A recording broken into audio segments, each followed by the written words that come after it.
एक वोट से सीपी जोशी नाथद्वारा से जीते थे राजस्थान में, एक वोट से। एक वोट से प्रधानमंत्री अटल बिहारी वाजपेयी जी की सरकार गिर गई थी। मुख्य मुद्दा तो राष्ट्रीय है, क्योंकि वो भी चुनाव लड़ रहे हैं, हम चुनाव लड़ रहे हैं कि हमने अपने प्रधानमंत्री को तीसरी बार प्रधानमंत्री बनाना है।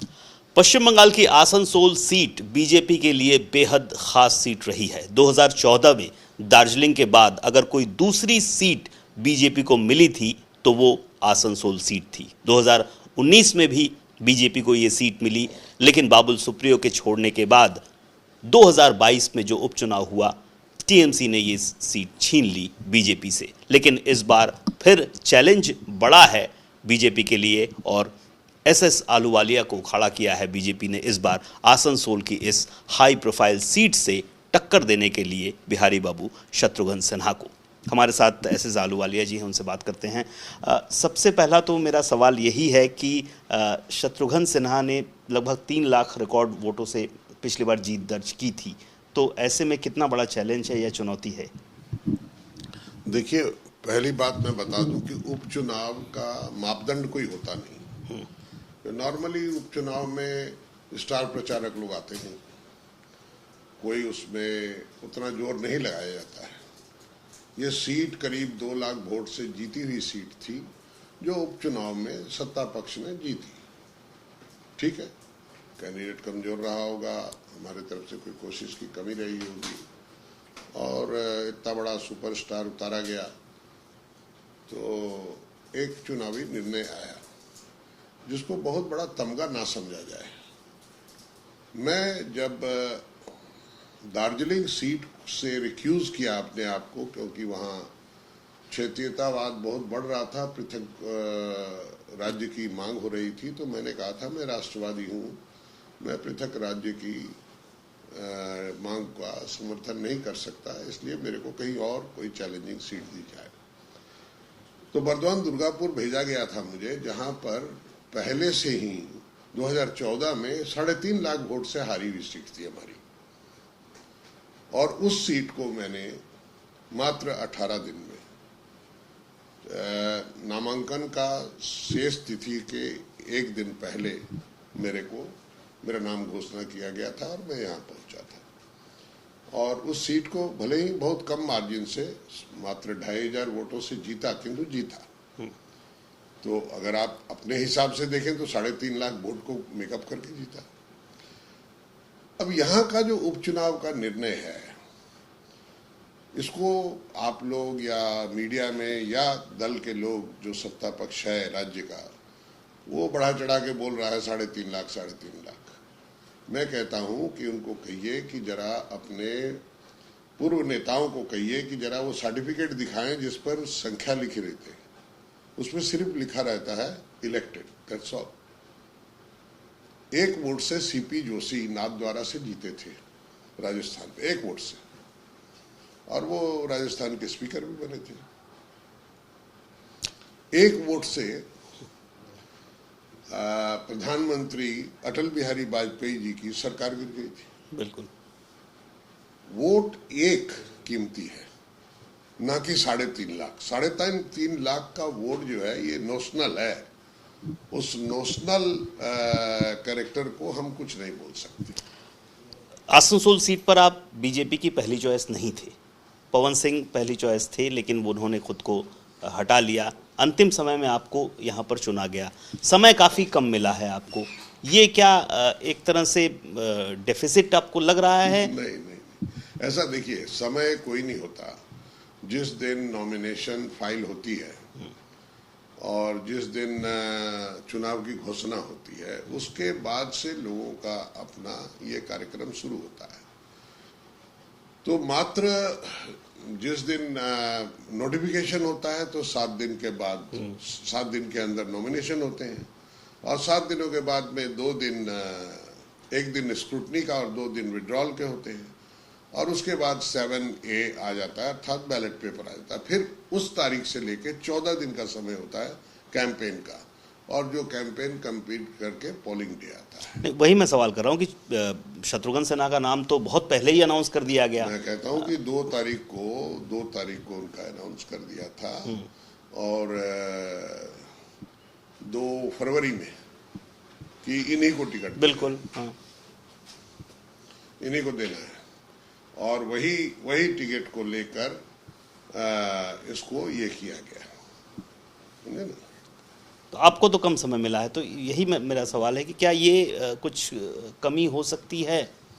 ऐसा कुछ नहीं है। इस बार आप आसनसोल सीट से जो चुनाव लड़ रहे हैं, यहाँ पर मुख्य मुद्दे आप क्या उठा रहे हैं? नहीं, देखिए, ऐसा है कि मुख्य मुद्दा तो क्षेत्रीय नहीं है, मुख्य मुद्दा तो राष्ट्रीय है, क्योंकि वो भी चुनाव लड़ रहे हैं, हम चुनाव लड़ रहे हैं कि हमने अपने प्रधानमंत्री को तीसरी बार प्रधानमंत्री बनाना है, और वो चुनाव लड़ रहे हैं कि इस बार जीतकर वो अपना प्रधानमंत्री बनाना चाहते हैं। पहला सवाल तो यही आता है कि अगर 42 की 42 सीटें जीत भी जाएं, जो कि असंभव है, सूर्य पश्चिम से उग सकता है, ये 42 नहीं ले सकती, तो तब भी इनका प्रधानमंत्री नहीं बनता। 272 सीटें चाहिए, और 272 सीट लेने वाली एकमात्र पार्टी है आज जिसको 307 सीटें अवेलेबल हैं ऑलरेडी, और उसकी संख्या बढ़कर 370, और 370 से गठबंधन की राजनीति में 400 पार का नारा है। लड़ाई पूरे भारत में हो रही है, नंबर आसनसोल का जुड़ना है उसमें। तो ये सोचना, समझना और देखना गलत होता है। ऑपोजिशन का एक आरोप है कि अभी पिछले 3-4 दिनों में या कई दिनों से एक जो चीज़ देखने को आ रही है कि काफ़ी ज़्यादा हिंदू मुस्लिम की बात बीजेपी की ओर से की जा रही है, धार्मिक बातें ज़्यादा हो रही हैं, धर्म को राजनीति से बहुत ज़्यादा जोड़ा जा चुका है। इस आरोप पर क्या कहेंगे? नहीं, देखिए, ऐसा है कि हमारे यहाँ वैसा कोई भाषण नहीं हुआ। हमारे योगी जी भी आए थे, उन्होंने भी बंगाल की अस्मिता को जगाने की बात कही है कि जिस बंगाल ने राष्ट्र को 2 गान दिए, एक वंदे मातरम दिया, एक जनगण मन दिया, राष्ट्र को सनातन संस्कार, संस्कृति, सभ्यता, विचारधारा, पूजा पद्धति और शक्ति की पूजा बंगाल ने दी। आज उस बंगाल को क्या हो गया है? उन्होंने लोगों की आत्मा को आलोड़ित करने का काम किया। उन्होंने कोई हिंदू मुसलमान की बात नहीं की। हमारे भाषण में तो मैं कह रहा हूं कि भारत के प्रधानमंत्री जो उनकी योजना है वो है सबका साथ, सबका विकास, सबका विश्वास। सबका साथ का मतलब पूरे देश के लोगों का साथ है, और सबका विकास, अगर कोई सड़क बनती है सबके लिए है, ऊंच नीच है, स्वर्ण दलित सबके लिए है, और किसी भी धर्म का आदमी हो, किसी भाषा का हो, किसी रंग का हो, सबके लिए है। कोई हॉस्पिटल बनता है तो वो सबके लिए है, कोई यूनिवर्सिटी बनती है तो वो सबके लिए है, कहीं किसी पर रोक नहीं है, कोई डिस्क्रिमिनेशन नहीं है। और उसी तरह से है कि उन्होंने भी ये चीज ड्रॉ की है सूर्य से। सूर्य का धर्म क्या है? सूर्य को हम लोग जो सनातन धर्म को मानने वाले लोग हैं वो लोग सूर्य प्रणाम करते हुए जल चढ़ाते हैं, किंतु जो अल्पसंख्यक समुदाय है वो डूबते सूरज को की तरफ अर्थात पश्चिम की तरफ नमाज पढ़ता है, तो वो समझते हैं खुदा का घर उधर है। सनातन धर्म वाले समझते हैं कि खुदा का घर पूरब की तरफ है। किंतु सूर्य जब उदय होता है तो वो सबके दरवाजे पर पहुंचता है, चाहे हिंदू हो, मुसलमान हो, सिख हो, ईसाई हो, पारसी हो, बुद्धिस्ट हो, किसी के यहाँ भी जैनी हो, सबके दरवाजे पे पहुंचता है। लोगों पर निर्भर करता है, अगर खिड़की नहीं खोलेंगे, दरवाजा नहीं खोलेंगे तो उजाला जाएगा नहीं। विकास की गति भी ऐसी ही है कि ये विकास सबके लिए है, सबके लिए है। बारिश जब होती है तो वो खेतों को चिन्हित नहीं करती कि ये हिंदू का खेत है, ये मुसलमान का खेत है, या सिख का है या ईसाई का है, यहाँ बारिश करूंगा यहाँ बारिश नहीं करूंगा। बारिश सबके लिए बराबर होती है कि यहाँ की सिंचाई होकर इसमें खेती हो सके, फसल उग सके। उसी तरह मोदी जी की जो नीतियां हैं वो सबके लिए है, सांझी है। पर हाँ, एक पिछले 75 वर्षों में लोगों को आदत पड़ गई थी, कुछ आलसपन आ गया था, कुछ बेईमानी की आदत थी। उस बेईमानी से जब हटकर कोई काम हो रहा है सुचारू करते हुए, डिसिप्लिन में लाने के लिए, जैसे फाइनेंशियल डिसिप्लिन आया है, टैक्स की चोरी कठिन हो गई है लोगों के लिए, तो उनको तकलीफ तो होगी। संदेश खाली का मुद्दा या अभी हाल में जो 2-3 बड़े मुद्दे रहे पश्चिम बंगाल में, शिक्षा भर्ती घोटाला, इसका कितना प्रभाव पड़ सकता है, आपको क्या लग रहा है? नहीं, देखिए, संदेश खाली का मुद्दा तो बंगाल की अस्मिता के लिए है। मैं आपको एक बात बता दूं, सारी दुनिया में कहीं भी किसी लेडी को संबोधित करते हुए उसे भद्र नहीं कहा जाता, किंतु बंगाल एक ऐसा राज्य है जो एक गरीब हो, अमीर हो, मध्यवित्त हो, निम्नवित्त हो, कोई भी हो, दुर्बल हो, सशक्त हो, उसको भद्र लोग बोलते हैं। और महिला कोई भी हो, भले ही काम वाली हो, आपके घर में काम करने वाली हो, उसको भी भद्र महिला बोलते हैं। तो पूछते हैं কে এসেছে, তোরা একটা ভদ্র মহিলা এসছে, একটা ভদ্রলোक এসছে, मतलब एक भद्रलोक आए हैं, एक भद्र महिला आई है। ये सम्मान देने वाला राज्य, वहां पर अगर आपकी जवान बेटी बहू उसका अपहरण करके ले जाए और उसके साथ यौन शोषण हो और अंततः उसको पड़ोसी देश में जाकर बेच दिया जाए, इससे बड़ी दुर्भाग्यजनक घटना क्या हो सकती है। और जब भी कभी कोई आवाज उठाए परिवार का सदस्य, तो उससे कहा जाता है चुप था, चुप चुप चुप चुप कर थाको, मुंह मत खोलो, नहीं तो तुम्हारा जो सुविधाएं देने वाला जो कार्ड है ना, लक्की भंडार, वो कैंसिल कर दिया जाएगा। वो कार्ड कितना देता है? 500 रुपए महीना, अब 1000 कर दिया है। नहीं, 1000 कर दिया, 1200 कर दिया, और वो भी डर से किया है।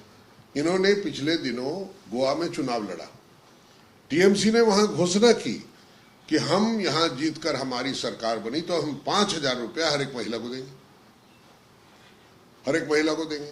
और यहां 500 से 1000 इसलिए किया क्योंकि जो लाडली योजना थी पिछले राज्य के मध्य प्रदेश में चुनाव में, लाडली बहना की योजना, वहां पर 3000 तक कर दिया गया था।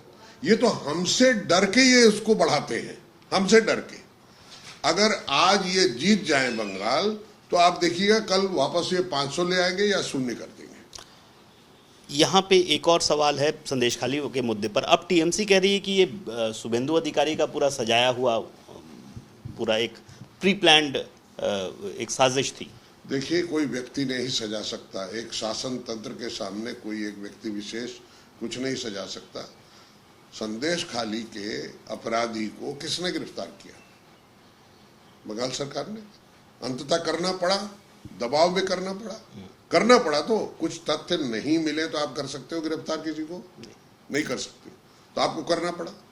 तो आज जेल के पीछे है, आज वो सीबीआई को चला गया केस, सीबीआई उसका तदंत कर रही है। तो ऐसा कहना आसान है कि ये कोई मिली भगत है, पर संदेश खाली की घटना दुर्भाग्यजनक है और शर्मनाक है। भारतीय नारी की अस्मिता पर एक बहुत बड़ा आघात है, इसको बर्दाश्त नहीं किया जा सकता। राम मंदिर का मुद्दा आसनसोल की राजनीति में कितना प्रभावी हो सकता है? देखिए, राम मंदिर का मुद्दा कोई उठा नहीं रहा है, ना हिंदू उठा रहा है, ना मुसलमान उठा रहा है। प्रधानमंत्री से लेकर अमित शाह तक सब कह रहे हैं राम मंदिर हमने जब उद्घाटन किया इसकी बातें हो रही हैं। वो तो ऐसा है ना कि अब कोई उद्घाटन करते हैं तो अपने समर्थकों को संबोधित करते हुए कह रहे हैं, अच्छी बात है। पर ये भी सच है ना कि 510 साल तक राम मंदिर के पूजा स्थल को वंचित रखा गया। आज जब पहले लोअर कोर्ट में हारे, उसकी याचिका हारे, हाईकोर्ट गए, हाईकोर्ट में हारे, और फिर अंततः सुप्रीम कोर्ट ने फैसला दिया, सर्वसम्मति से दिया, और उस फैसले को दोनों संप्रदायों ने माना और उनको एक जमीन अलग दी गई। यहां तक नहीं, खाली आप देखिए कि जो मुस्लिम पर्सनल लॉ बोर्ड है जो ये केस की पैरवी कर रहा था, उन्होंने ये फैसला लिया कि हम जो जमीन दी गई है, जो मस्जिद बनाएंगे, उस मस्जिद का नाम बाबरी मस्जिद नहीं रखेंगे। इसका मतलब यह है कि बाबरी मस्जिद नाम अपने आप में एक कलंक था, तो वो मिट गया। अब एक नया इतिहास लिखने के लिए एक तरफ राम मंदिर बनाया है और एक तरफ मस्जिद बनेगा, उसका भी 1 आध साल में उद्घाटन हो जाएगा। जो अभी आरोप लग रहा है कि राम मंदिर के उद्घाटन के मौके का विरोध किया ऑपोजिशन ने, कांग्रेस टीएमसी ने, न्योता दिया गया, वो नहीं आए। अब देखिए, राजनीति करने के लिए देखिए, प्राण प्रतिष्ठा और दूसरी चीजों का जब भी कुछ हुआ तो उन सारी चीजों को मद्देनजर रखते हुए विधि विधान के अनुसार से हुआ। उद्घाटन करने की बात जहां तक है कि पहली पूजा कौन करेगा, तो ये सर्वदा एक, जब सोमनाथ मंदिर बना था, उसका जीर्णोद्धार हुआ था, तो राष्ट्रपति गए थे, राष्ट्रपति राजेंद्र प्रसाद गए थे, तो इसमें कोई नई बात नहीं हुई है। पर इसको चूंकि ये चुनाव के ठीक 2 महीने 3 महीने पहले इसका उद्घाटन हुआ है, भव्य मंदिर बन के तैयार हुआ, तो आप बताइए कि ये 510 साल के बाद की पहली रामनवमी थी जो सारे विश्व ने मनाई, कि अपने रामलला के भव्य मंदिर के अंदर बनी, बाहर मनाई गई। शत्रुघ्न सिन्हा अब बोल रहे हैं कि प्रधानमंत्री बौखला गए हैं, वो सिर्फ हिंदू मुस्लिम की बात कर रहे हैं जब बंगाल आ रहे हैं। शत्रुघ्न सिन्हा, उनकी राजनीतिक जीवन की 90% टाइम जो है उनका भारतीय जनता पार्टी के सांसद के रूप में और भारतीय जनता पार्टी के मंत्री के रूप में कटा है। तो अच्छा गड़ब और कड़वा कड़वा थू, तो ये नहीं चलता ना। मैं उनका आदर करता हूँ, हमारे सहयोगी रह चुके हैं, मैं उनके बारे में कुछ बोलना नहीं चाहता, और उनको पूरी आज़ादी है कुछ भी बोलने की, मैं नहीं बोलना चाहता, क्योंकि मैं समझता हूँ ये चुनाव शत्रुघ्न सिन्हा वर्सेस सुरेंद्रजीत सिंह अहलूवालिया नहीं है।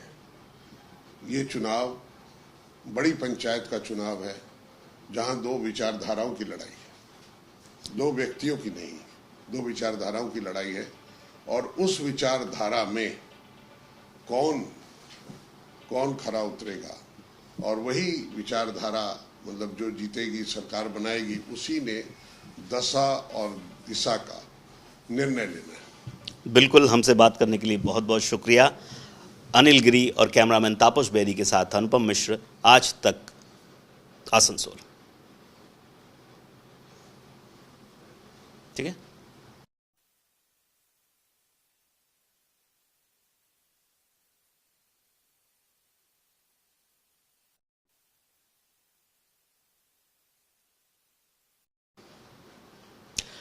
एसएस अहलूवालिया जी की एक खूबी है कि वो कई भाषाओं के जानकार हैं, और आसनसोल के बारे में आपको पता है 50% के आस।